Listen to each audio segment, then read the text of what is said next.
So can you reuse leftover charcoal? That was a very common question when I first started out.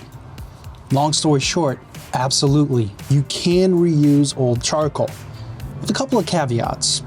Let's dive deeper in.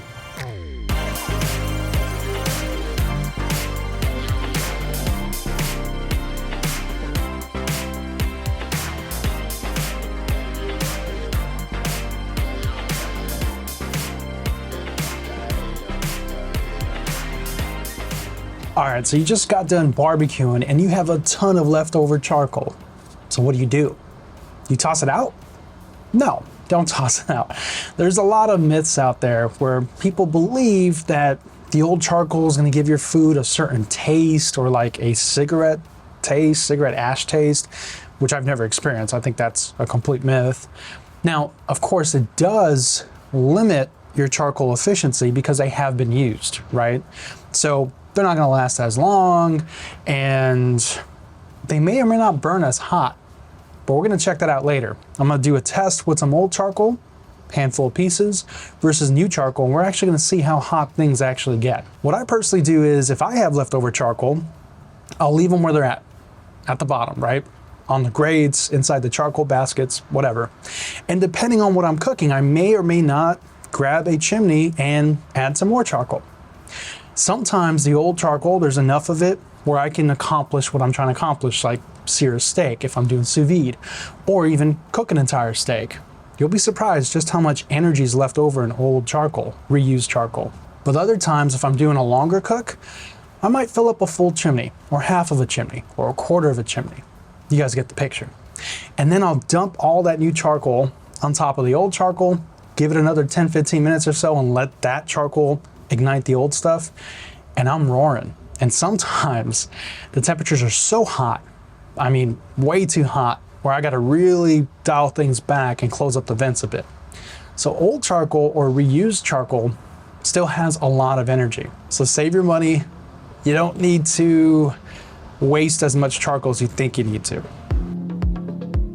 Okay, let me show you guys exactly what I mean. I have some old pre-used charcoal, and I'm going to be adding a handful of brand new briquettes, my favorite briquettes made by FOGO. If you guys haven't tried these yet, I highly recommend them. I have a video on it. Go check it out.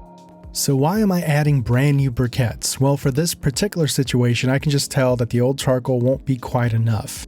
I'm only going to be adding a handful of briquettes. I'm going to make sure I space them out, and I'm going to ignite everything using my Sear Pro flamethrower. And after only a few minutes of using the flamethrower, the charcoal is hot. And today we're going to be cooking up a beautiful New York strip steak, and we're going to be shooting for medium rare, or an internal temperature of just about 130 degrees Fahrenheit.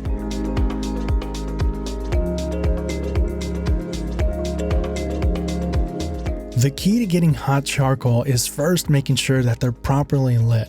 Combustion is a very important process with charcoal, and likewise, charcoal likes to be together. A single briquette has enough stored energy to generate well over 1,000 degrees Fahrenheit. And if you don't believe me, try picking up a single briquette with your bare hands. But the key is having enough charcoal to heat up the environment that you're putting them in this case, a barbecue grill. Now, no surprise here, I'm using one of my favorite rubs, the FOGO rub, which tends to give this dark burnt look. It actually says it on the package, but your steak's not burnt.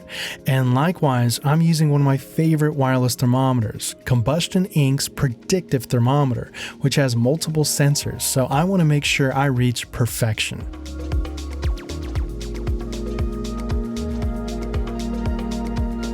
Now, in hindsight, I probably did not need to add those new briquettes because I was noticing that the temperature of the grill was getting pretty high and it was a little hard controlling it. I actually had to adjust the vents. The predictive thermometer was letting me know that my steak was almost done and it was time to remove it from the heat. If you guys are interested in the stuff that I'm using, look for an Amazon link below, or I'll even tag some of the products directly in YouTube. And now it was time to cut up the steak. And as you can see, this steak was juicy and cooked to the exact temperature that I wanted. Stick around because later on we're going to be testing new charcoal versus old charcoal, and how long does old charcoal actually last? Likewise, when should you throw out your old charcoal?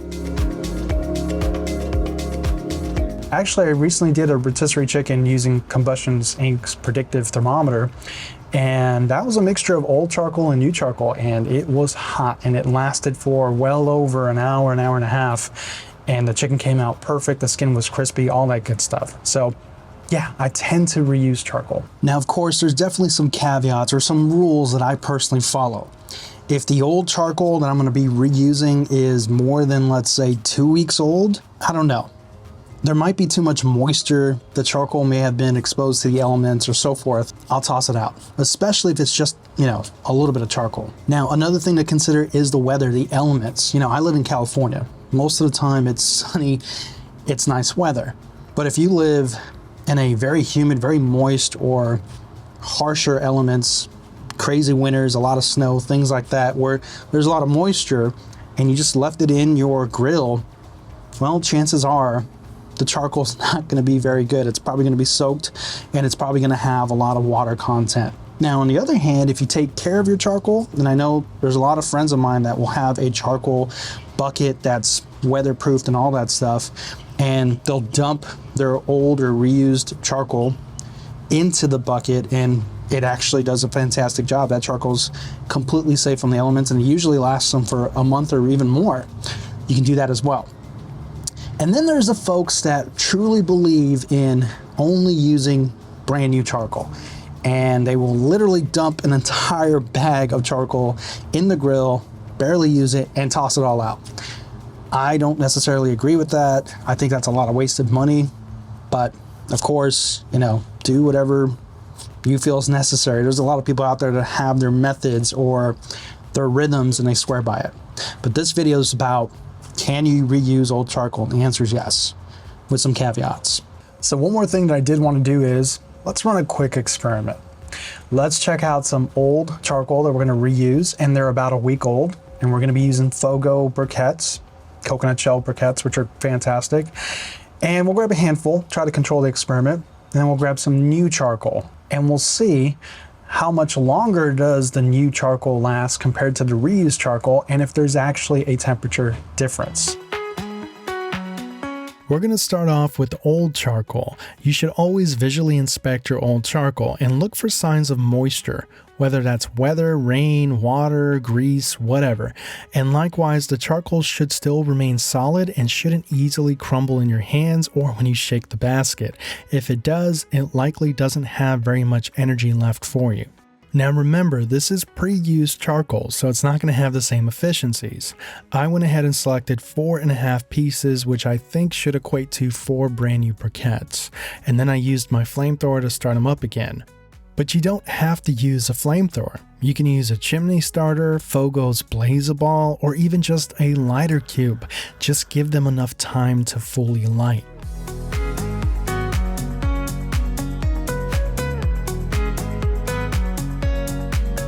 And when doing a simple field test, they were hot. Now, I measured the temperature in several different ways. I used my infrared gun to measure the outside of the grill, along with internal temperatures and even the coals themselves. And I also relied on the grill's thermometer, which we know isn't very reliable, but then I also stuck a probe in there and got an ambient reading. And then I did some simple math to average out the temperatures. Now, I also wanted to make sure that you guys knew it was a perfect California sunny day. 71 degrees Fahrenheit, not too much wind, ideal temperatures. And then I checked the grill every 30 minutes until I saw a bigger difference in the temperature readings. And then I switched over to every 15 minutes just to make sure I wasn't missing anything. We did the same exact thing with brand new briquettes, this time using 4 briquettes.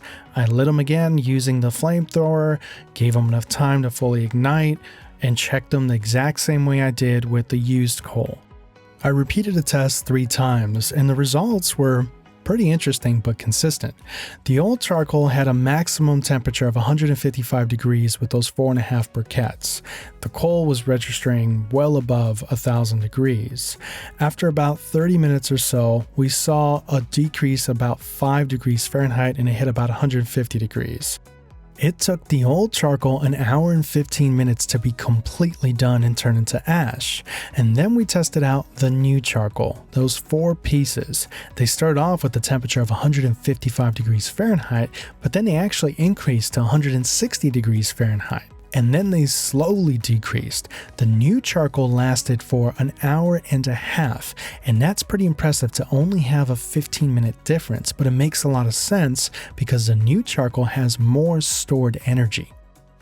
So visually, how can you tell if you have bad charcoal that's been sitting in your grill maybe for a little too long, exposed to the elements and humidity and so forth? If you see a lot of moisture on your grill, on the top of your grill, likely there's probably moisture inside. And even though you may or may not use a cover, depending on your personality, I use a cover all the time, but what covers tend to do is sometimes it traps in the moisture, and then everything inside the grill is literally just like in a light mist shower bath. So if you notice there's a lot of moisture on your grill, especially inside the grill where the charcoal's sitting, visually inspect it a little bit. If anything's running, if there's any water in there, actual liquid, charcoal's probably not very good.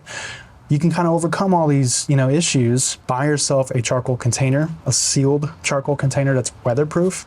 And if you can, find some room inside your house to store it. If you can't, store it in your garage or your shed or whatever, but they're usually waterproof and they're usually moisture proof and all that. And they do prolong your charcoal, both new charcoal and old charcoal. I have a friend that keeps a bin for new charcoal and a bin for old charcoal, and has them clearly labeled, very well organized, reaches from either or depending on the job that he's doing. It's not a bad idea. I personally don't do it. I grill almost on a weekly basis. Very rarely do I go more than 2 weeks without grilling, so I feel like the charcoal gets used fairly quickly. But if you don't, it's another idea to consider. So that's basically it. As you guys can see, reusing old charcoal is still worth it in my opinion. As long as you visually inspect it and you make sure, common sense, right? Wasn't exposed to moisture, water, and so forth. And likewise, there is no cigarette taste or anything like that. I feel like that's a huge myth. You're not gonna have a weird taste if you reuse charcoal, and it's gonna get the job done. That's it for me, guys. I hope you found this video informative, and if you did, please consider subscribing. I'll catch you guys in the next one. Take care, everybody.